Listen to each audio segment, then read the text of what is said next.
ఆత్మల భారం ఉంది, కానీ నా ఫీలింగ్ ఏంటంటే నేను పనికిరానని. దైవ సేవకు నేను పనికిరాను. తొందరపాటు ఎక్కువ, చిరాకు ఎక్కువ, ఓర్పు తక్కువ, కోపం ఎక్కువ, ఆత్రపడి మాట్లాడతాను. ఎవడన్నా ఒక మాట అంటే ఓర్చుకోలేను, అది తక్కువ. సున్నితత్వం ఎక్కువ, ఊరకనే ఫీల్ అయిపోతాను, ఊరకనే బాధపడిపోతాను.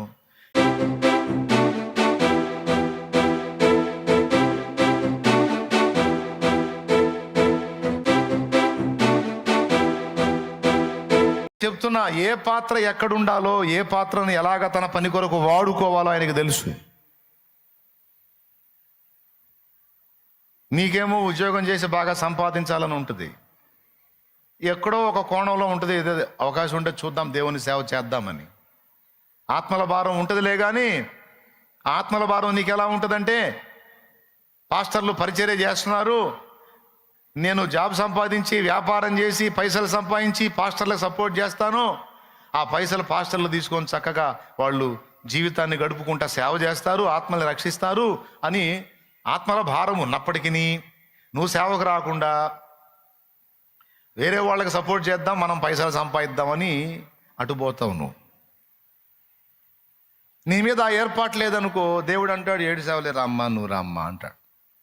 నీ సంపాదన నువ్వు సంపాదించి ఇచ్చింది చాలు కానీ రా అంటాడు. అలా వచ్చిన వాళ్ళలో నేను ఒకడిని. దేవునికి స్తోత్రం.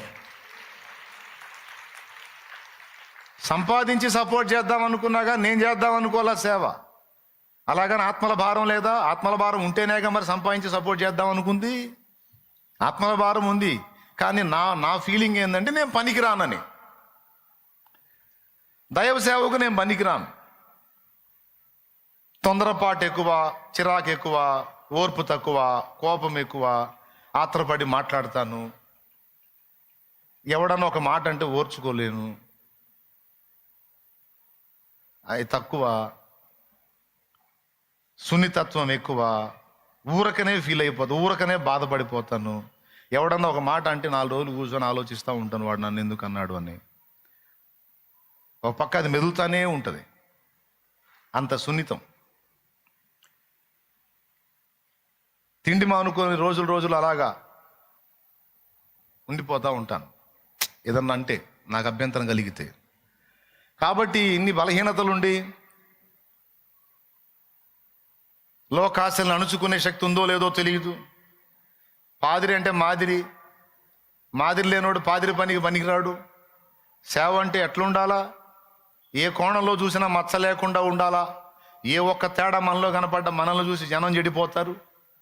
ఎందుకు వచ్చినా గొడవ లేనిపోయింది, మనకు వచ్చిన కజాటు వద్దు, ఏదో 4 రూపాయలు సంపాదిద్దాం, నలుగురికి సాయం చేద్దాం అని ఏవో ఇన్ని పెట్టుకొని నేను సేవ చేయొద్దు అనుకున్నా. ఒకవేళ నన్ను గాక నా నుండి వచ్చే డబ్బునే దేవుడు తన పని కొరకు వాడాలనుకుంటే నేను అనుకున్నట్టు చేసేవాడు. కానీ నా విషయంలో అది కాదు ఏర్పాటు. నా నుండి వచ్చే డబ్బును కాదు, నన్నే తన పనిలో వాడాలనుకున్నాడు. అందుకు అనుకూలంగా చిన్ననాటి నుంచి దాదాపు 6-7 సంవత్సరాల ప్రాయం నుంచి నా హృదయమును సిద్ధపరుస్తూ వచ్చాడు, కొన్ని పరిస్థితులు నా జీవితంలో అనుమతించి. అర్థమైందా? ఏ పాత్రను ఎలా డిజైన్ చేసుకుంటాడు, ఎలా మలుచుకుంటాడు, ఎలాంటి అనుభవాల్లోంచి తెచ్చుకుంటాడు ఆయనకి తెలుసు, నాకేం తెలుసు. నాకు దేవుడిచ్చిన అనుభవాలన్నీ తరువాతి వాళ్ళకి అవి ఉపయోగపడతాయి. నేను సంపాదనకు పోవటం కాదు, నేను ప్రజల్లో ఉండాలి, ప్రజలతో మాట్లాడాలి, ప్రజల్ని క్రీస్తు కొరకు ప్రభావితం చేయాలి. అది ఏర్పాటు, నాకు తెలియదు. అది నేనేమో సంపాదన చేసి పరిచర్యకు సపోర్ట్ చేసి ఆత్మలకు మేలు చేద్దాం అనుకుంటే, నీ సంపాదన అక్కర్లేదు, నువ్వు వచ్చి ప్రకటించమని నన్ను పిలిచాడు. కొంతమందికి ఏమో వారు ప్రకటించాలని ఆశ ఉంటుంది, మళ్ళీ వాళ్ళని పంపించి వాళ్ళ చేత పని చేయించి ఆ పైసలతో దేవుని పని జరిగిస్తూ ఉంటాడు. మొత్తం మీద కొంతమంది సంపాదించి దేవుని పనికి సపోర్ట్ చేయటం, కొంతమందికి ఏమో ఉద్యోగాలు ఇచ్చి ఆ ఉద్యోగాల్లో ఉన్నత స్థానాలు ఇచ్చి అక్కడుండి దేవుని ప్రజలకు సపోర్ట్గా కొంతమందికి అచ్చంగా సువార్త ప్రకటించే పని కొంతమందికి ఏమో సంఘములను చిన్న గుంపులను ప్రారంభించి వాళ్ళను నడిపించి వాళ్ళని శిష్యులుగా తీర్చిదిద్దే పని కొంతమందికి సంఘాలు కట్టి సేవకులను సిద్ధపరిచి వాళ్ళని నడిపించడం కొంతమందికి ఏమో సత్యము కొరకైన రోషాన్ని కలిగించి సిద్ధాంతపరమైన పోరాటం చేసే భారం కొంతమందికి.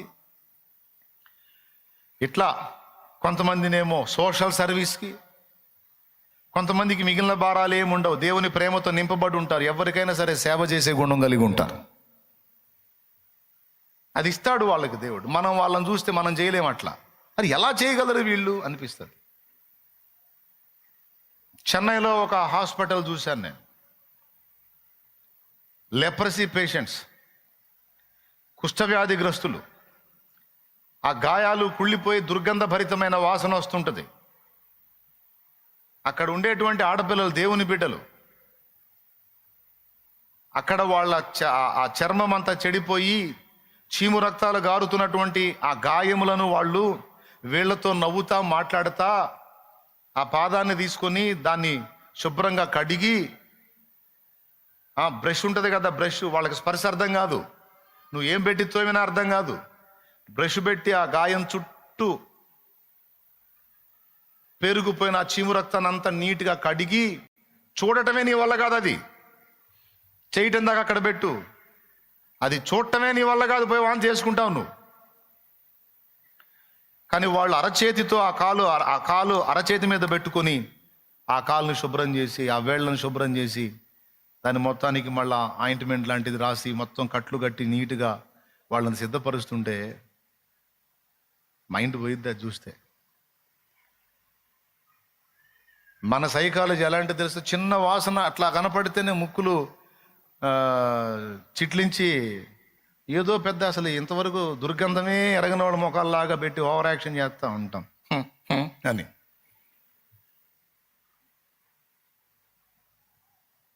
దుర్గంధం ఎరగరా ఎవరు? పచ్చిగా మాట్లాడతాను, వద్దులే ఎండాలంగా ఉంటుంది. అసలు బ్యాడ్ స్మెల్లే ఇంతవరకు ముక్కులు తగలనట్టు ఓవర్ యాక్షన్ చేస్తూ ఉంటారు. తగలదా? అసలు బ్యాడ్ స్మెల్లే తగలదా నీ ముక్కులకి ఎప్పుడు? మరి ఎంత బ్యాడ్ స్మెల్.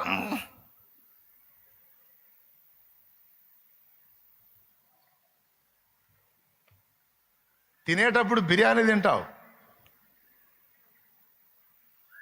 ఇంకా గుర్తు చేసుకో ఇంకేందో. వాళ్ళు కన్న తల్లి కూడా చూపనంత ప్రేమ. మళ్ళీ ఎవరు? యవ్వనస్తురాలైన ఆడపిల్లలు. యవ్వనస్తురాలైన ఆడపిల్లలమ్మా, బంగారు తల్లులు వాళ్ళు, చిన్న వయసులు. నా కళ్ళారా చూసి అబద్ధం చెప్పట్లా, అబద్ధం చేస్తే దేవుడు చూస్తాడు. వాళ్ళని మెచ్చుకోకుండా ఉండలేకపోయాను. ఏం హార్ట్ మా మీది అని. తమిళ్ మాట్లాడతారు. సేవ కుష్ఠరోగుల కుష్ఠపుళ్ళు కడిగి, చీము రక్తాలు కడిగి, అక్కడ పేరుకుపోయిన అది ఎండిపోయి ఉంటుంది, ఆ బ్లడ్ ఆ చీము వచ్చి మొత్తం క్లీన్గా కడిగి మందేసి కట్టుకట్టి నీట్గా రెడీ చేసేస్తారు. వాళ్ళు మాట్లాడతా, మళ్ళీ వాళ్ళని నవ్విస్తా, వాళ్ళతో నవ్వుతా మాట్లాడతా, మళ్ళీ మొఖాలు ఎట్లా పెట్టుకునే కాళ్ళే దరిద్రుడు శుభ్రం చేసి కళ్ళు పోయినాయా చూసుకోవా, ఏంది అనరు. ఒక్క అమ్మాయి దగ్గర కూడా నేను చూడాలి.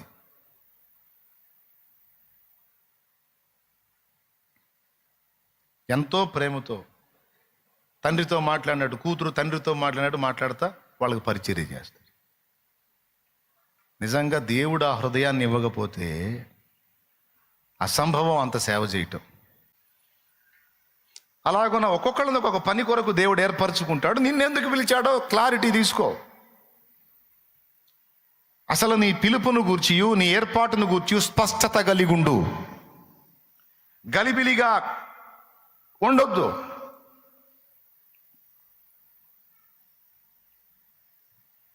కొంతమందిని వినండి.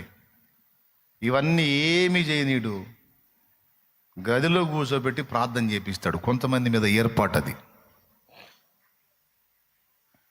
ఇంకా వాళ్ళ పని అదే. దేనికి పిలిచాడో అడుగు, తెలుసుకో. రెండవది, తెలిపాడా ఇక నడుచుకో, ఆలస్యం చేయొద్దు అని. ఎందుకంటే సౌలు మనకు అదే మాదిరిస్తా ఉన్నాడు. ఫలానా దానికి నేను ఏర్పరచుకున్న పాత్ర అని అననీయగా దేవుడు చెప్పాడు. నిజంగానే సౌలు ఎప్పుడైతే రక్షణలోనికి వచ్చాడో, రక్షణలోనికి రావటంతోనే సౌలు అయితే మరి ఎక్కువగా బలపడి యేసే క్రీస్తుని ప్రకటించుచు అదే అధ్యాయంలో 9వ అధ్యాయంలోని జస్ట్ పేజీ తిప్పు, యూదులనందరిని, దమస్కులో ఉన్న యూదులనందరినీ కలవరపరిచాడంట.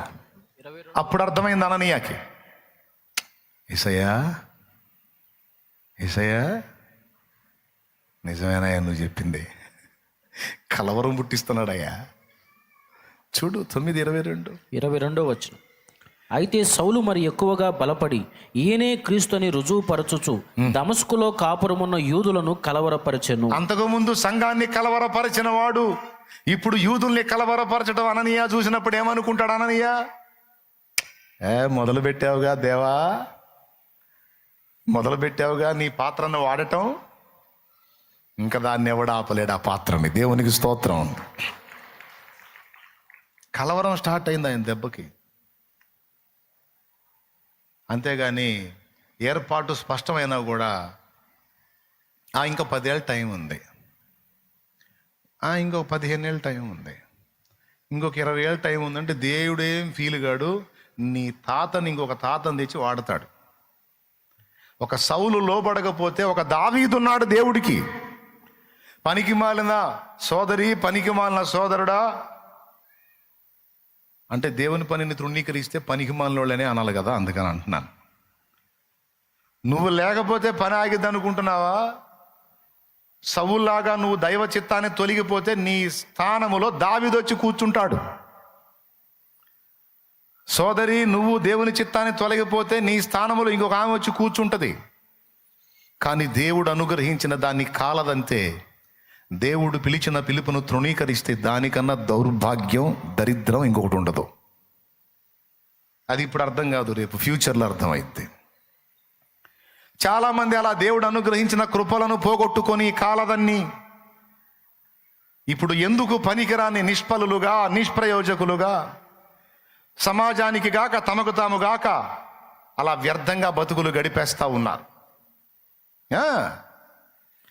కొంతమంది దేవుని పనికి పిలువబడి దేవునికి లోబడనందున, దేవునికి విధేయత చూపనందున దేవుడు వారిని విడిచిపెట్టినప్పుడు సాతాను వారిని పట్టి దేవుని పనిలో వాడబడాల్సిన వాళ్ళు జరుగుతున్న దేవుని పనికి వాళ్లే కంటకులుగా మారే పరిస్థితి వచ్చింది. ఎంత డేంజరో చూడండి.